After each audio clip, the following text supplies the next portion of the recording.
Alright, the next installment in this Spikes M4 build is the adjustable gas block, which just arrived.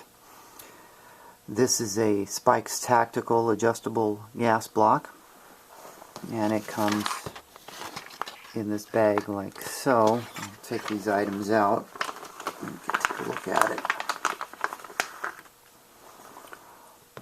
We got the gas block.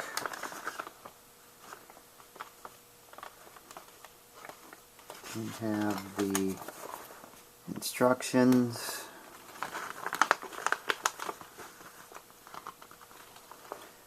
We have two long Allen keys.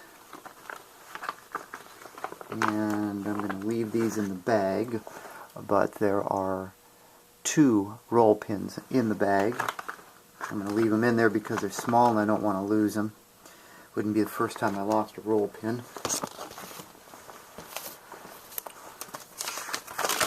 The Spikes Tactical instructions. This is the .750 diameter low profile gas block. It's made out of 416 stainless steel. The finish is melanite. It's designed for barrel diameters of .750.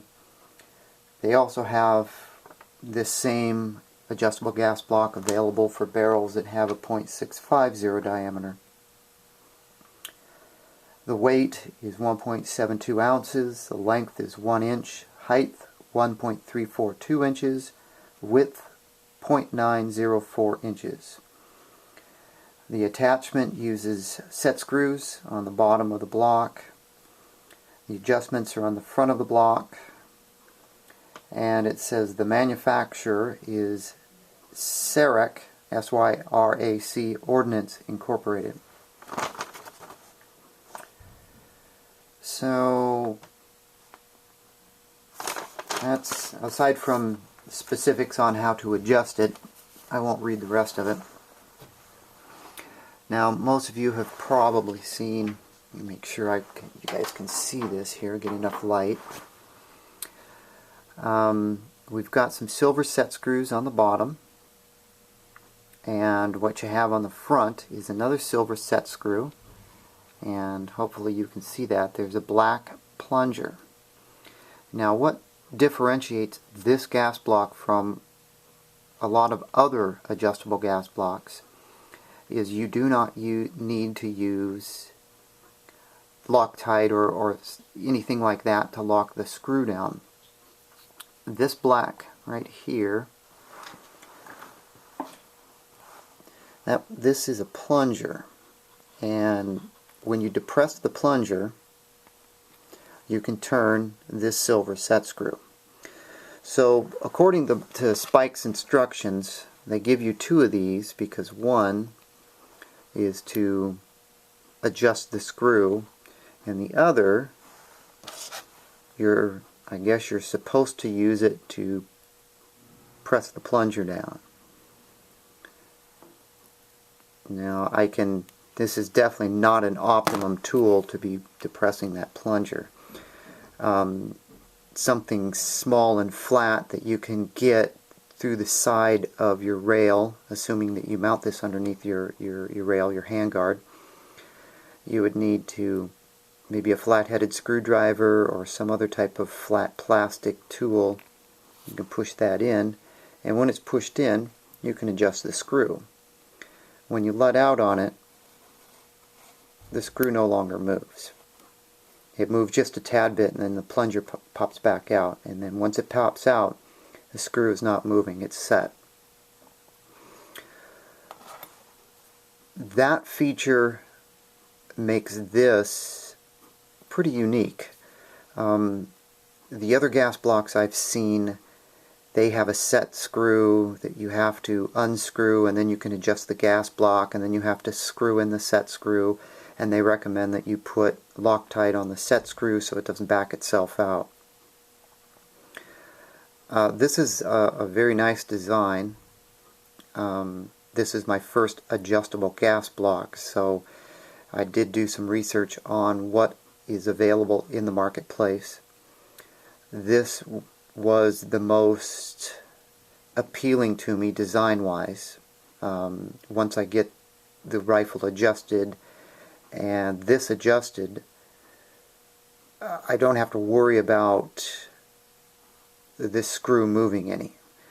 And I don't have to rely on Loctite to hold it in place either. So that was a desirable feature for me. That's what convinced me to purchase this. This is relatively expensive as low-profile adjustable gas blocks go. This item was a little over $100 from Spikes Tactical. There are obviously cheaper solutions that are high quality. They just don't offer this type of detent to lock the a screw in place.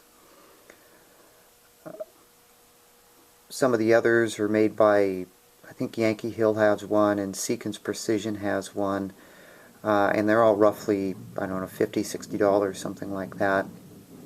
So you are paying a little bit more to get the spikes, and that's what I elected to do.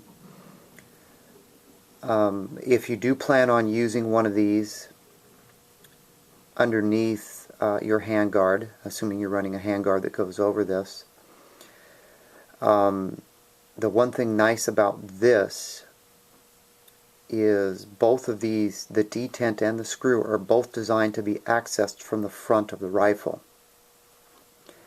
One of the other items I noticed on other adjustable gas blocks is they have some sort of an adjustable, either the adjustable screws on the side here, or the locking, the manual screw for the detents on the side. And what that assumes is it assumes you can get to it from the side of your rail or your handguard. And you know, if you're running a mid-length or a carbine length gas system and you're running a 13 or 15-inch rail, you may or may not be able to get to this from the side of the handguard. You may not be able to get exactly to where the screw is. I've actually read posts on some forums from other people who had to take a Dremel and Dremel out a hole in the side of their handguard so they could get to these screws on their adjustable gas block. I didn't like the sound of that, so the idea that both of these adjustments on this are accessible from the front of the handguard using these long Allen keys, or Allen wrenches, again was also appealing. I have not test fit this on a barrel or tried to see if I could access anything on the side from my Troy VTEC handguard. I just didn't want to take the chance of getting that far down into the project and then realizing, hey, I can't get this through the side of my handguard to make adjustments. Now I have to cut the handguard. Just didn't like that idea.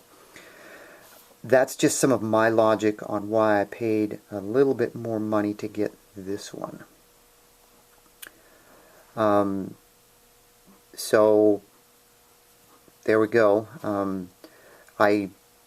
So far this is a very high quality piece from what I can see, just like everything that Spikes Tactical makes. The detent is spring loaded. It's tight to push on. The only problem I envision is using this tool to press down on the detent with one hand and use my other hand to adjust this. I can see that possibly being a problem. Just by looking at this, I would have to say that a different type of tool would be better for this. Something that had kind of a cone shape that maybe went over this black detent pin. It would prevent the item from slipping off so easily. I really don't know if this is going to be a problem trying to use this tool, or if I'm going to manufacture my own tool, or come up with some other way to push this detent pin in. At this point, obviously I can press this in right now pretty easy, but you know, when this is in the rifle and maybe I'm way up at the end trying to get this aligned, and I'm trying to push in on this and hold it in, and then I have to adjust the screw, that might be a problem. I just don't know at this point. I'm thinking that it's going to be a problem, and I'm either going to need to access this from the side, from the handguard, coming in this way using something like a flat-bladed screwdriver, or another tool. Actually, I'll show you. I'll show you another tool that I use. I don't know exactly what these are called. I believe they're called spudgers or something similar like that. It's a black plastic tool. It's kind of got a point on one end and a flat end on the other. Sort of looks like a flat blade screwdriver, but this is made out of plastic. I use these for opening cell phones and other things that I work on. Since it's plastic, it's a no-mar surface, so it's not going to gouge up other plastic like a screwdriver would. So I'm almost thinking that this would be a good tool to use if, get it up here a little bit, if I can come in from the side of the handguard and get to the pin and push down on it. And obviously we can see that this spudger tool is flexing quite a bit because this plunger's, it's got a heavy spring on it. So I may end up having to use a flat blade screwdriver because this may not work either. So those are just my thoughts on this. I'll definitely report back once I get the Daniel Defense barrel in and I get this installed. The Daniel Defense barrel that I am waiting for right now is shipping with a low profile gas block already on it, so I'm going to remove the block, the Daniel Defense block, and put this one on it. I'm assuming, since it ships with a low profile gas block, the barrel will be dimpled for these screws, so I won't have to go in and mark the barrel and dimple the barrel. I'm hoping that it arrives that way now, and I'm hoping also that whatever dimples that are on there match up with this one. That's the other risk I run, is I'm not sure what low profile gas block Daniel Defense is shipping, if it's the same size, if these screws are the same distance apart, you know, is it a 1-inch gas block? So there's some unknowns there. Regardless, I'll get this installed on the Daniel Defense barrel, even if I have to redimple the barrel.